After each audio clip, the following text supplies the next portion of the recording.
Pemirsa, Timnas Garuda tinggal punya satu laga lagi yang akan menentukan perjuangannya ke Piala Dunia. Bisakah Jay Ijes dan kawan-kawan mencetak sejarah untuk Indonesia? Kita akan bahas bersama narasumber sore ini. Di studio sudah hadir analis sepak bola Anton Sanjoyo alias Bung Joy. Dan dari Madinah, Arab Saudi, kita sudah tersambung dengan salah seorang supporter Timnas Garuda di sana, Farhan Habib. Bung Joy, salam sepak bola. Salam sepak kita bola. harus tetap semangat ya. Betul. Mas Farhan, kita tanya dulu. Selamat siang, Bu. Selamat sore kalau di Jakarta. Oh iya, Seperti apa, sore, Mas Farhan, pasca kalah dari Arab Saudi, euforia, semangat, animo supporter di sana, apakah mental masih sehat? Baik, terkait mental secara keseluruhan, kita jujur saja campur aduk ya, Mbak. Ada rasa kecewa dan juga bangga dan realistis gitu. Kita kecewa ada beberapa pemain dari pemain kita yang memang tidak dalam performa terbaiknya. Namun juga kita berpikir realistis bahwa Timnas Arab Saudi ini sudah mempunyai mental di ajang ini. Sehingga bukan hal mudah untuk bisa mengalahkan tim Arab Saudi. Seperti itu. Oke, jadi untuk menjelang atau menyambut laga esok hari seperti apa nih rasanya supporter Timnas di sana? Untuk persiapan kita sama seperti kemarin, cuman untuk di laga yang terakhir ini kita harus benar-benar mendukung penuh, benar-benar fight untuk mendukung sampai akhir pertandingan nanti. Oke, dari gaya bicaranya Mas Farhan, Bung Joy kayaknya lemes ya, kurang berapi-api gitu. Semangat, semangat. Oh iya gitu dong, harus dong. Jujur Li, Bung Joy, kita masih ada harapan gak sih untuk maju ke babak selanjutnya? Masih. Yang benar. Dengan syarat harus menang lawan Irak. Kemudian Irak mengalahkan Arab Saudi dengan skor yang tidak lebih besar daripada Indonesia mengalahkan Irak. Jadi masih ada harapan. Gimana senarionya coba? Indonesia menang, katakanlah 2-0 melawan Irak. Marginnya harus 2. Berandai-andai ya. Marginnya harus 2. Harus 2 karena itu yang mungkin yang paling aman. Oke. Kalau 3 agak terlalu mengawang-awang. 2 mungkin masih bisa ya. 2 masih margin bisa 2 dalam bola. arti dari sisi banyak hal lah. Dan Irak harus mengalahkan Arab Saudi kurang dari 2. Selisihnya jangan terlalu besar. Oke. Jadi bagaimana strateginya supaya kita bisa menang dengan margin 2 gol? Ya ini pertandingan lawan Irak itu ya one way ticket. Itu hidup matinya Indonesia. Udahlah dalam benak saya gini, udah istilahnya sampai patah-patah kaki, patah pinggang harus dilakukan. Karena itu adalah satu-satunya harapan sekarang untuk bisa paling tidak lolos ke putaran kelima. Gitu. Karena dan tidak boleh. Oh itu pun hanya lolos ke putaran kelima, nggak bisa lolos langsung ke babak. Bisa langsung. Tadi syaratnya menang 2 gol lawan Irak dan Irak tidak boleh menang lebih dari 1 gol lawan Arab. Itu syaratnya. Tapi kalau menang lawan Irak dan kemudian Arab Saudi mengalahkan Irak, ini Indonesia posisinya runner up. Jadi masuk ke putaran 5. Ke putaran 5 nanti akan playoff dengan runner up dari grup A. Belum tahu siapa. Bisa Oman, bisa Uni Emirat Arab, bisa Qatar. Jadi belum tahu nih lawannya. Tapi ya syaratnya harus itu. Nah ini sekarang berat bagi Indonesia, harus saya katakan dari kemarin juga lawan Arab Saudi itu berat. Karena Irak masih sangat bugar. Indonesia sudah bermain 2 hari lalu. Yang sudah habis sebetulnya ya secara stamina, fisik. Tapi ya 2 hari harusnya sih bisa recover. Kalau tidak bisa recover ini akan jadi persoalan besar. Karena Irak ini adalah tim yang selalu mengalahkan Indonesia. Di putaran kedua Indonesia 2 kali kalah. 1-5 di Basra, 2-0 di JBK. Coba kita tampilkan teman-teman, kita sudah ada buat statistiknya Bung Joy, jadi supaya penonton kita juga bisa melihat seperti apa head to head antara Irak dan Indonesia dari 3 September 2000, sebenarnya Indonesia menang tuh Bung Joy, 3-0. Oh itu udah tahun 2000. Udah kejauhan ya. Udah nggak bisa jadikan acuan. Yang 3 pertandingan terakhir Indonesia kan bahkan terakhir yang di Piala Asia pun Indonesia kalah. Coba slide berikutnya. Jadi nah ini dia 2023-2024. Jadi kita tarik 2 tahun ke belakang. Ya Irak 5-1 cukup jauh ya. Ya, itu yang Januari 2024 itu Piala Asia.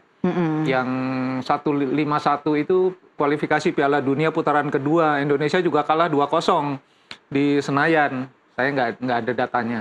Oke, jadi dengan statistik 3 begini, pertemuan terakhir ya kalah. Dan Irak ini jauh lebih militan daripada Arab Saudi. dalam arti pemain mereka lebih strong, lebih kuat dan lebih tough gitu ya. Lebih militan, lebih tough, lebih tangguh. Secara fisik mereka juga punya agility yang luar biasa. Mereka ditempa oleh perang, ditempa oleh keadaan yang sangat sulit, tapi mereka masih bisa juara Asia, mereka masih bisa masuk ke Piala Dunia tahun 86. Jadi ini bangsa yang tidak pernah merasa senang kalau sepak bolanya nggak maju. Nah, oleh sebab itu mereka betul-betul memang mati-matian. Arab Saudi dengan semua fasilitas dan kemewahannya, ya mungkin kalau nggak ke Piala Dunia juga nggak apa-apa. Tapi ini bangsa yang... Tapi dia tuan rumah. Iya, ada tuan rumah karena ada duitnya banyak. Juga. dan dia sudah menguasai AFC bersama Qatar. Dia juga bisa menguasai FIFA sehingga penunjukan tuan rumah pun diputuskan sendiri oleh mereka. Oke, jadi tadi sudah disampaikan Bung Joy sendiri kalau karakter pemain Irak ini strong, tangguh gitu. Sekarang pertanyaannya kembali lagi ke awal, masih optimis kah Bung Joy? Ya, harus optimis dalam arti harus masih ada 2 kali 45 menit dan bola itu bulat ya, bukan bundar, bulat. Dengan beda ya? bulatnya bola itu semua kemungkinan bisa terjadi. 2 kali 45 menit itu bahkan paling underdog sekalipun bisa memenangi laga karena semua akan ditentukan sejak menit pertama sampai dengan peluit akhir. Tergantung bagaimana pemain-pemain Indonesia merespon kekalahan kemarin. Kalau dalam 1 jam bisa lupa, kemudian bisa kembali move on. Tapi yang tidak bisa dikibuli adalah kondisi fisik. Nah, ini kondisi fisik ini yang saya nggak ngerti ya, karena saya tidak ahlinya lah. Tapi bagaimana membuat mereka recover? Kondisi fisik lebih penting atau kondisi mental sebenarnya? Dua-duanya. Kalau untuk saat ini melawan Irak? Kalau mental kan bisa dari mindset. Kalau fisik kan itu memang tubuh kita sudah terlalu lelah. Kemarin melawan Arab Saudi itu menurut saya sudah habis-habisan. Artinya pertandingannya sangat intens, menguras begitu banyak energi, begitu banyak psikis juga terkuras. Apalagi hasilnya tidak bagus. Nah, ini yang sangat berat sebetulnya. Tapi ada beberapa pemain inti yang tidak langsung dimainkan di awal. Apakah artinya masih bisa kita manfaatkan di laga esok hari? Ini yang masih menjadi tanda tanya besar saya. Misalnya, mengapa Tom Haye tidak menjadi starter? Itu misalnya. Mengapa Nathan Choaon tidak masuk ke formasi 23? Ini saya belum dapat jawabannya. Nah, hal-hal seperti itu yang mungkin nanti akan terjawab. Karena saya nggak tahu ketika Patrick Kluivert diwawancara, tidak ada juga pertanyaan mengenai itu. Jadi saya tidak mendapatkan infonya. Mungkin kalau bisa komunikasi dengan Pak Marji bisa dapat infonya. Tapi memang kemarin ketika Tom Haye masuk, kemudian oleh Romaini masuk, konstelasi Indonesia dalam hal menyerang sedikit berbeda. Bahkan ketika Indonesia bisa memperkecil ketertinggalan menjadi 2-3, itu kan sebetulnya manuvernya oleh Romaini. Jadi oleh ini sebetulnya sudah kondisinya sudah pulih lah. Meskipun saya yakin belum 100%. Lalu Verdong. Kalau Verdong jelas dia di hari terakhir pun dia tidak latihan, dia hanya duduk di pinggir lapangan. Jadi apakah dia bisa tampil pertandingan lawan Irak? Kita belum tahu. Nah, ini yang kalau dia sudah pulih atau katakanlah 80% dia pulih, rasanya sih akan ada sedikit perubahan dalam cara Indonesia bermain. Kemarin itu ya saya tidak melihat formasinya, tapi susunan orang-orangnya dalam formasi itu yang bikin tanda tanya besar. Oke, coba kita tampilkan lagi teman-teman. Kita sudah buat grafisnya, Bung Joy. Starting 11 ketika melawan Arab Saudi. Susunan pemain. Sepertinya di belakang ada 4, kemudian 2, 1, 2. Iya, ini formasi asimetris 4-2 1-3 atau sebetulnya 4-2-3-1 ini, karena yang sebetulnya yang 4 pemain terakhir itu memang ada ujung tombaknya. Persoalannya adalah dengan double pivot seperti ini, ada ruang yang begitu lebar di antara left back dan wing back dengan pemain sayap, di antara sayap kanan dan full back kanan itu lebar sekali. Kalau dengan dua double pivot.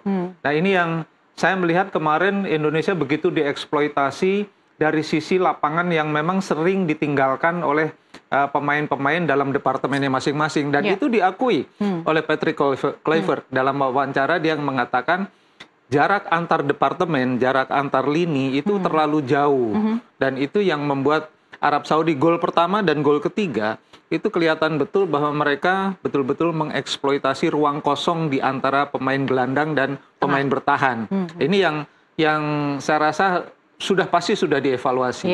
Dan saya sih kemarin saya agak bingungnya kenapa pakai double pivot ya. Jadi biasanya kan pakai single pivot dan ada kanan kiri. Jadi di tengah itu ada 3 orang. Kemarin di tengah hanya 2 orang praktis. Karena dengan 4-2-3-1, 4 pemain yang ada di lini pertahanan lawan itu mindsetnya tuh menyerang.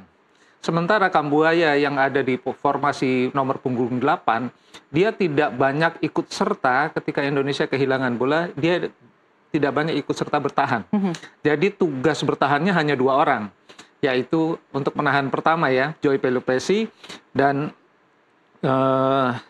satu lagi Mark Locke. Sementara Mark Locke dengan Beckham yang harusnya bisa lebih padu, tidak tampil sebagaimana mestinya, lebih banyak tinggalan, lebih banyak kehilangan bola. Nah itu yang membuat pemain-pemain Arab begitu dominan di wilayah pertahanan Indonesia, karena 2 pemain ini tidak memberikan tekanan pertama ketika Arab Saudi mendapatkan bola. Jadi menurut Anda, Bung Joy, artinya para pemain juga kagok dengan formasi seperti ini, atau mereka memang tidak keluar saja potensinya, nervous mungkin? Saya sebetulnya 4-2-3-1 itu fine-fine saja, karena itu pengembangan dari 4-3-3.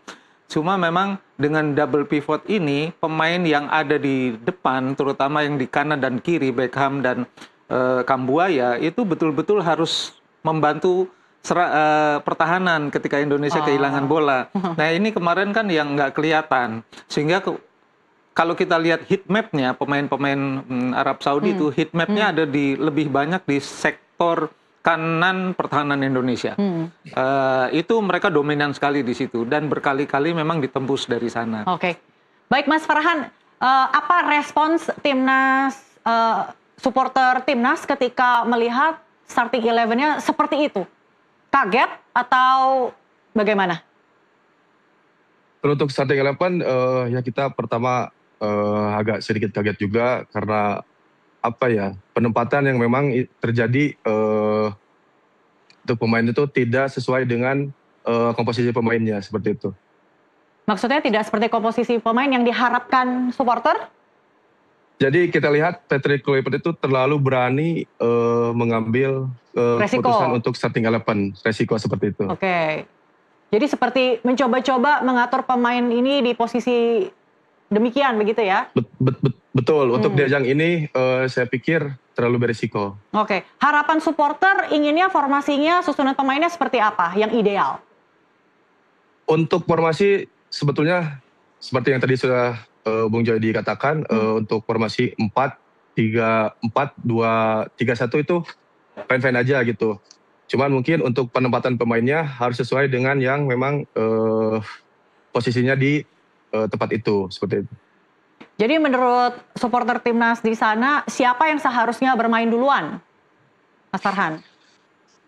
Kita berharap sih untuk nanti melawan Irak, yang penting trio dari defender timnas Indonesia seperti Bang Jai, Justin Hubner, dan Rizky Ridho bisa diturunkan di awal pertandingan.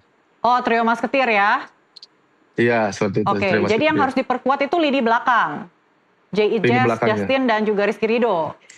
Tapi kan untuk menang, kita kan harus menang. Tadi kalau kata Bung Joy, kita harus setidaknya selisih 2 gol. Jangan muluk-muluk sampai 3. Artinya kan harus ada kita berharap striker yang kreatif. Kita berharap untuk skor, kita untuk skor berharap timnas Indonesia menang skor 3-1.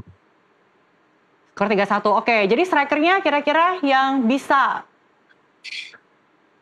membuat hasil sesuai yang kita harapkan siapa? Untuk striker kita berharap oleh Romani tetap dimainkan di awal. Kita akan ngobrol lagi, kita akan diskusi lebih lanjut, tapi kita harus jeda dulu karena kita harus masuk azan maghrib untuk wilayah Jakarta dan sekitarnya. Tetaplah di tempat Anda.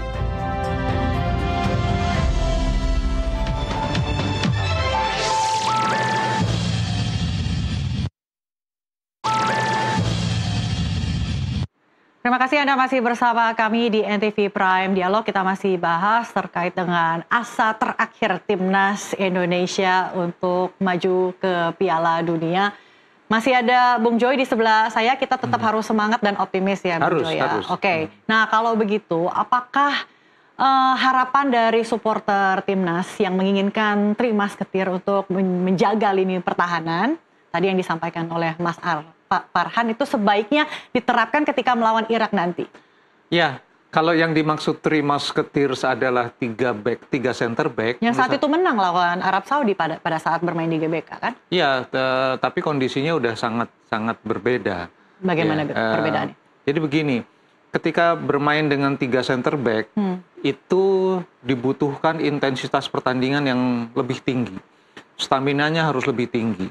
Nah, ini yang menurut saya tidak dipunyai oleh tim Kluivert sekarang. Oke. Dengan segala keterbatasannya, pemain-pemain seperti Jai, Verdong, itu kan seminggu sebelum mereka berkumpul, mereka masih bermain. Di klubnya? Lalu kemudian mereka mengalami jet lag. Mereka harus perjalanan. Tanggal 7 baru sempat mereka kumpul bersama. Itu menurut saya agak berbeda kondisinya. Persis sebetulnya situasinya ketika Kluivert pegang pertama dan harus melawan Australia. Itu kan Jai itu berkumpul hanya 1 kali 24 jam dengan tim. Jadi itu akan sangat berpengaruh. Sementara Arab Saudi itu sudah libur 2 minggu liganya. Jadi mereka berkumpul 2 minggu dan latihan intens bersama. Jadi suasananya berbeda. Kembali ke persoalan yang 3 pemain belakang, itu formasi yang ultra ofensif. Ya, 3-4-2-1. Soalnya kita butuh gol. Jadi mungkin tidak ada pilihan tapi dengan lain kan, formasi seperti itu. Ingat nggak ketika Indonesia tanding pertama kali melawan Arab Saudi di Riyadh pada pertandingan putaran ketiga yang pertama sekali, pakai 3-4-2-1. Habis-habisan menyerang di babak pertama, babak kedua habis. Babak kedua betul-betul drop. Dan untungnya Indonesia tidak kalah loh waktu itu karena penaltinya Arab Saudi itu nggak masuk. Jadi formasi 3-4-2-1 boleh, tapi lawannya nggak bisa seperti Arab Saudi atau seperti Irak. Karena apalagi sekarang udah babak yang babak knockout ya istilahnya, udah babak yang one way ticket. Jadi itu terlalu riskan. Dalam benak saya, dan saya juga banyak diskusi sama kemarin dengan Coach Indri, dengan Coach Bambang, bilang 4-3-3 itu menurut saya dan menurut banyak orang juga itu lebih dia ofensif tapi lebih balance. Gitu. Jadi nggak terlalu melihat level frontal, kebugaran pemain kita ya, lebih cocok itu. Tapi antara bertahan dan menyerangnya balance. Ini bukan nggak butuh, tidak tuntutannya tidak sebesar dengan 3 center back. Karena kalau 3 center back Anda bisa bayangkan para pemain sayap itu naik turun, lari cepat 70 meter bolak-balik. Menurut saya tidak ada pemain yang bisa melakukan itu untuk pertandingan dengan intensitas yang tinggi seperti sekarang. Untuk level kebugaran, apalagi mereka baru saja menuntaskan pertandingan 2 hari lalu ya. Itu juga masalahnya. Gitu. Nah, saya lebih cenderung karena dan juga begini, Kluivert itu dari sisi keilmuannya dia nggak pernah pakai formasi 3 sebetulnya, dia pakai formasinya 4, 4 pemain di belakang, ya? 4 pemain bertahan, dan itu yang menurut saya kan juga itu yang paling normal dipakai oleh klub-klub di Eropa dan tim-tim besar di Eropa. Nah, rasanya sih ilmu dia memang di sana, bisa saja dia main dengan 4-3-2-1 bisa aja, tapi memang ada sedikit perbedaan yang mencolok di dalam sisi bertahan. Nah ini yang menurut saya tidak pas dengan situasi sekarang. Kalau dengan 4 pemain belakang rasanya sih masih oke lah. Cuma memang 4 pemain belakang itu punya beberapa kelemahan juga. Nah ini yang kemarin itu juga sebetulnya kan pakai 4 pemain belakang. Cuma dengan 4 pemain belakang itu sebetulnya tugas departemen pertama yang bertugas untuk menahan serangan lawan adalah departemen gelandang. Nah kemarin departemen gelandangnya nggak terlalu perform sehingga pressure-nya kepada pemain-pemain belakang terlalu tinggi. Berarti lini tengahnya harus diperkuat ya untuk lini tengah menurut saya akan jadi kunci. Oleh sebab itu banyak yang mengatakan kenapa nggak pakai 4-3-3 aja, menurut saya itu benar. Karena 4-3-3 itu balance. Jadi selalu ada 7 pemain paling tidak yang tersedia untuk bertahan. Paling tidak itu gitu loh. Kalau 4-3-2-1 hanya ada 6. Seringkali secara jumlah kalah. Yang pemain yang tersedia langsung ya untuk bertahan. Nah ini yang kemarin itu menurut saya sisi lemahnya adalah di sektor tengah.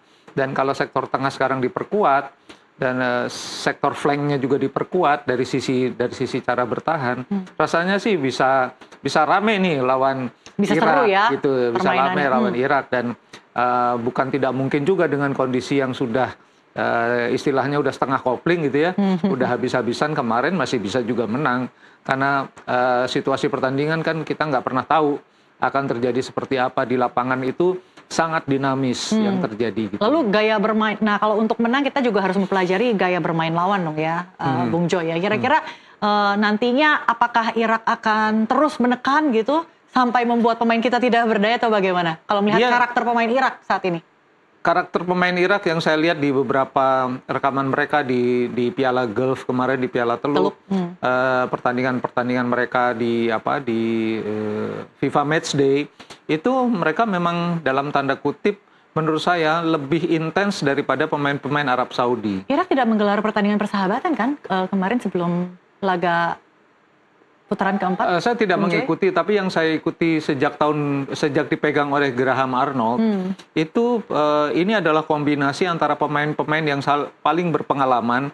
Ada Aiman di sana, ada Mohamed Ali, itu pemain-pemain yang sangat berpengalaman. Di sektor depan mereka juga strikernya ada 2 striker yang menyumbangkan lebih dari 1/3 gol Irak di kualifikasi putaran ketiga. Jadi striker mereka cukup diandalkan ya? Ya, mereka menurut saya ini adalah sekumpulan pemain yang menurut saya jauh lebih intens daripada yang mengalahkan Indonesia di putaran ketiga dan di Piala Asia gitu loh. Nah, dipegang Graham Arnold ini menurut saya lebih mengalir mereka. Mereka pakai 4-2-3-1. Itu adalah formasi yang lebih ofensif daripada 4-3-3. Jadi mereka pasti akan tampil menyerang. Udah hampir bisa dipastikan seperti itu. Kalau Anda mengamati gaya permainan mereka, kira-kira titik lemahnya Irak ada di mana, Bung Joy? Sebetulnya bisa kembali ke formasi 4-2-3-1 Indonesia ketika kemarin dikalahkan oleh Arab Saudi. Jadi dengan double pivot itu selalu ada ruang yang terbuka di antara fullback dengan pemain sayap menyerang. Itu ruangnya terbuka lebar. Nah, problemnya adalah pemain-pemain sayap Irak yang berada di posisi flank kanan dan kiri itu kuat juga dia naik turun gitu loh, sehingga posisi mereka ketika menyerang dan bertahan itu secara jumlah pemain mereka nggak pernah kekurangan. Nah, ini yang dibutuhkan rencana-rencana taktikal yang sangat dinamis di lapangan ya. Kemarin itu saya lihat Kluivert kalau misalnya dengan rencana A mentok, rencana B-nya nggak keluar, gitu loh. Jadi nggak ada. Atau plan B-nya telat keluarnya karena dia di antaranya mungkin ya soal timing ya. Kalau saya lihat Tom Haye baru masuk menit keberapa itu kan agak telat juga oleh Romeni juga gitu loh. Beckham untung udah ditarik menit ke-46. Jadi saya rasa sih ini udah harus alert semua ya yang di timnya. Ini kan Kluivert tim gitu loh, harus saling mengingatkan juga. Dan saya tidak. Maksudnya asisten-asistennya? Saya nggak tahu persis ya situasi di dugout itu. Tapi harusnya sih dia seperti yang seperti dia memikirkan sendiri semuanya. Nah ini yang tanpa support gitu ya. Kemarin jadi tidak ada input dari asisten-asistennya. Mulai dari raut wajahnya, gesturnya dan segala macam. Dia seolah-olah dia sendirian aja gitu loh, nggak ada.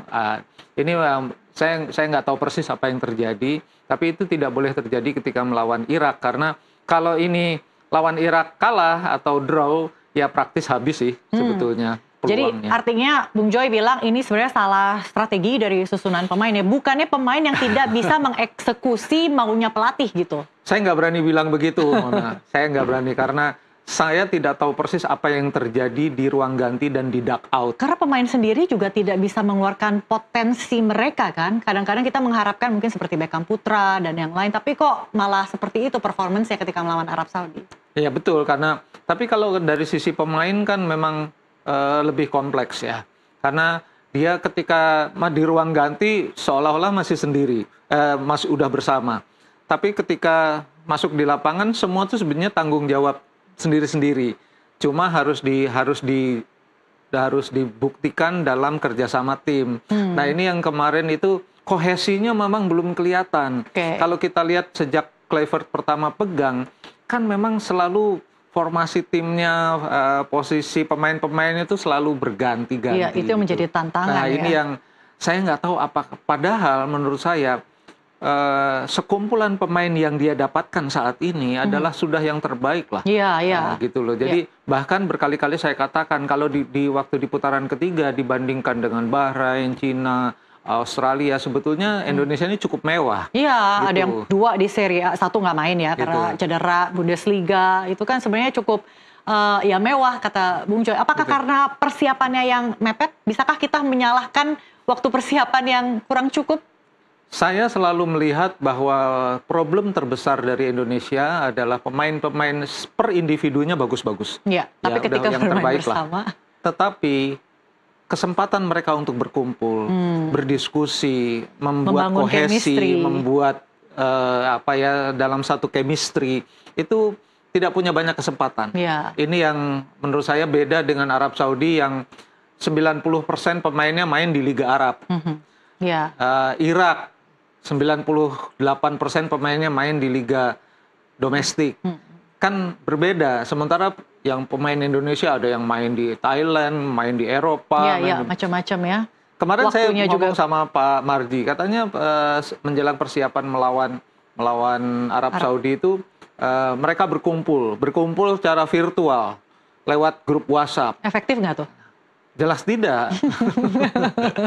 Jelas tidak, kan nggak ada emosi di situ. Iya. Nggak ada saling pengertian yang terbina dalam kontak fisik, dalam komunikasi, kan nggak ada. Artinya para pemain kita bermainnya masih individualistik ya, tidak terlalu kolektif sehingga tidak muncul permainan yang apik ya. Mungkin bisa dikatakan demikian. Tidak ada kohesi, tidak ada saling mengerti yang backup ketika dibutuhkan. Misalnya nih, kalau mereka sering latihan bersama, competitive matches yang cukup banyak, itu kan misalnya pergerakan tanpa bola. Kalau Beckham lari ke sini kasih Sudah bola, paham, harus si kemana. Tom Haye lari kemana, itu kan dilatih dalam intensitas yang tinggi, diulang-ulang terus ribuan kali. Harus sering-sering ketemu. Nah ini yang tidak terjadi di timnas Indonesia kan itu. Kalau dilihat individu per individu, ya udah yang terbaik. Siapa sih yang nggak tahu Jai Itzdes? Siapa yang nggak tahu Kevin Verdong, Tom Haye, Rizky Ridho? Semuanya pemain-pemain hebat gitu. Tapi ya secara tim memang belum padu gitu loh. Jadi kita sebagai supporter juga jangan terlalu, kita harus menahan ekspektasi kita kah, Bung Joy? Ya memang pemain kita secara individu mereka unggul begitu ya, tapi karena jarangnya waktu berkumpul sehingga ketika bermain sebagai satu tim tentunya masih harus banyak-banyak lagi perbaikan gitu. Jadi ya jangan terlalu memberikan harapan yang terlalu besar sehingga memberikan mereka tekanan begitu ya. Support aja, support besar. Anda bisa bayangkan Arab Saudi itu meliburkan Liga Arabnya itu 2 minggu yang lalu. Sehingga pemain-pemain yang kumpul untuk timnas, itu kan mereka punya waktu yang banyak sekali. Mereka berada di dalam satu asrama, latihan pagi, siang, sore bersama-sama.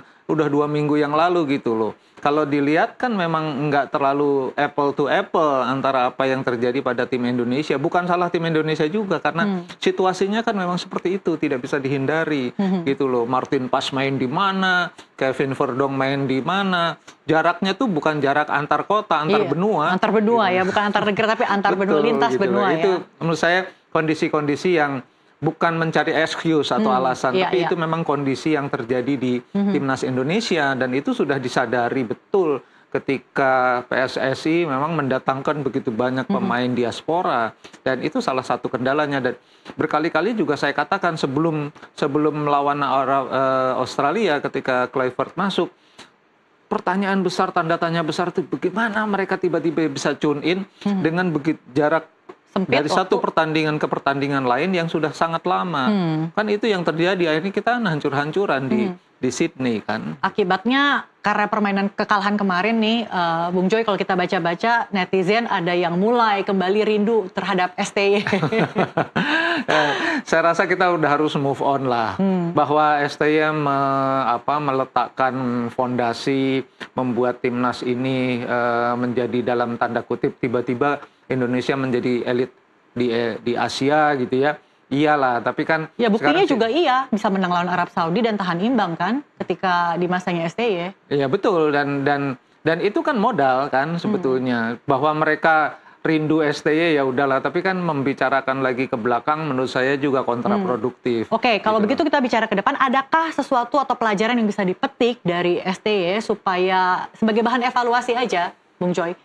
Ya, memang agak dilematis ya. STY itu sistem permainannya tuh sangat-sangat dinamis, dan itu oleh sebab itu tuntutannya dia sangat demanding, dia sangat menuntut. Nah itu sebetulnya bagus dari sisi kepelatihan, tetapi tuntutan itu juga kadang-kadang terlalu berat bisa dipenuhi oleh sejumlah pemain, sehingga memang kalau kita lihat ketika demand dia bisa dipenuhi, hasilnya positif. Ya. Tapi kalau demand dia terlalu tinggi, itu juga kontraproduktif juga. Misalnya ketika melawan Cina kita kalah, itu kan dia juga menurut saya ada hal yang kita tidak pernah tahu apa yang terjadi, tapi menurut saya juga sudah ada benih-benih bahwa permintaan dia, tuntutan dia memang sangat tinggi, dan itu nggak bisa dipenuhi, ada benturan-benturan lah gitu kira-kira. Nah kalau misalnya mau tanya apa yang bisa ini, ya semangatnya dalam cara bermain. Mereka lepas sebetulnya ya bermainnya itu. Saya ingat betul tim U23 ketika di Piala Asia mengalahkan Jordania. Itu menurut saya itu salah satu kebanggaan. Penampilan terbaik Indonesia meskipun itu kelompok umur ya. Itu bahkan saya katakan berkali-kali itu adalah salah satu blueprintnya Sintayong di Indonesia. Ketika melahkan. Dan itu kan sebetulnya para pemain bermain lepas. Marcelino Ferdinand, Rafael Struijk itu mainnya enak banget. Dan enjoy ya. Ya semua pemain itu tampil enjoy. Ini yang saya belum lihat. Paling tidak saya belum lihat di timnya Kluivert. Pemain itu tampil happy, memaksimalkan potensi yang mereka miliki. Saya nggak tahu apa yang terjadi, tapi harusnya sih karena bahasanya kan sama ya, sama bahasanya Patrick Kluivert sama pemain-pemain diaspora ini kan sama, bahasanya bahasa Belanda. Harusnya sudah bisa satu frekuensi ya. Betul, maksudnya kan dari situ sebetulnya. Ada kendala apa lagi nih? Kita kan nggak pernah tahu karena saya nggak ada di dalam tim, nggak pernah tahu apa yang terjadi gitu loh. Tapi harusnya sih logikanya kenapa ya? Padahal bahasanya sama. Tapi pemain-pemain ini kalau dari sisi semangatnya iya, tapi kurang enjoy menurut saya, kurang enjoy sih. Kurang lepas, kurang natural lepas, ya. Tidak bisa keluar seperti kemampuan terbaiknya. Gitu. Nah ini yang saya rasa ini yang harus jadi mungkin perhatian lah. Ini kesempatan terakhir sih lawan Irak ya. Yang sempat dikhawatirkan kan timnas kita ini kemakan ya aksi teatrikal dari lawan ya seperti Arab Saudi. Tapi dalam hal ini sepertinya kita sudah bisa melihat tingkat kematangan dari pemain kita ya. Kalau kemarin lawan Arab Saudi memang ada, tapi kan nggak terpancing juga. Iya, artinya itu hal yang patut diapresiasi. Betul. Apakah Irak juga akan memainkan mungkin drama-drama seperti Arab Saudi atau Irak bukan profesional tipe aja? Seperti Qatar, seperti Arab Saudi atau Kuwait, enggak. Jadi tinggal fisik ya, kebugaran yang harus mereka ditingkatkan. Mereka tipe petarung. Mereka nggak ada tuh, ya mungkin ada 1-2, tapi nggak semasif kalau lawan tim-tim yang dari Bahrain misalnya, atau Arab Saudi lah, kemarin juga kan kesenggol aja kan bisa kayaknya udah dipukul KO gitu kan. Irak nggak seperti itu, dan mereka lebih tangguh. Oke, terakhir sebelum kita tutup seperti biasa udah tahu dong apa yang mau saya tagih, Bung Joy. Prediksi skor. Optimis harus ada selisih gol. Jadi berapa? Selisih gol 2 tadi kan, margin 2 gol. Jangan kebobolan di babak pertama, bikin gol di babak kedua 1-0 Indonesia. 1-0 cukup? Ya, itu paling realistis. Realistis ya. Kalau bisa bikin gol di babak pertama, bisa menang 2-0 sih. Bisa ya. Bisa, tapi ya Ini saya sambil Sebenarnya perjuangan timnas sampai ke tahap ini juga sudah harus kita berikan apresiasi sih tentu, ya, tentu. Mas Joy. Jadi tinggal bagaimana nanti timnas atau Patrick Kluivert meracik taktik strategi yang lebih efektif. Dan terutama menempatkan orang-orang yang pas pada posisinya. Sehingga mereka bisa bermain lepas, enjoy, dan potensi mereka pun bisa keluar ya sebagaimana mestinya. Dan mereka juga harus terus meningkatkan kebugaran ya, karena baru saja selesai bermain terus harus main lagi kan. Itulah jadi ini mau harus dua di-push hari di ini sana. apa sih yang mereka lakukan? Saya itu penasaran gimana nih recovernya. Tapi ya kita akan lihat lah nanti. Dan satu lagi pastinya perkuat mental, karena secara tidak langsung kan kekalahan kemarin juga membuat pemain-pemain kita ini secara tidak langsung kecewa ya. Bahkan ada yang menuangkannya secara langsung di media sosial. Jadi memang mereka tidak bisa menutup kekecewaan dan kesedihan atas kegagalan yang Udah dihadapi. pasti, tapi sebetulnya kalau kita lihat dalam konstelasi yang lebih besar, kita kan nggak diunggulkan, hanya 7% kita diunggulkannya. Jadi sebetulnya mereka mainnya nothing tulus aja gitu loh. Tapi kan ya saya ngomong gampang gitu loh. Ketika di lapangan kan ya beda lagi. Dan bahkan gitu. ketika di lapangan apapun yang sudah mereka latih di drill ketika pemusatan latihan juga bisa ambiar semuanya ya ketika bermain dalam Apalagi, pertandingan ya. Dengan suasana stadion kan ya saya mengalami lah dalam skala yang lebih kecil. Itu nggak mudah. Baik, terima kasih Bung Joy sudah berbincang bersama kami di NTV Prime Dialog. Kita doakan yang terbaik untuk timnas Garuda. Pemirsa, NTV Prime masih akan kami lanjutkan. Tetaplah bersama kami di NTV Prime. Thank you.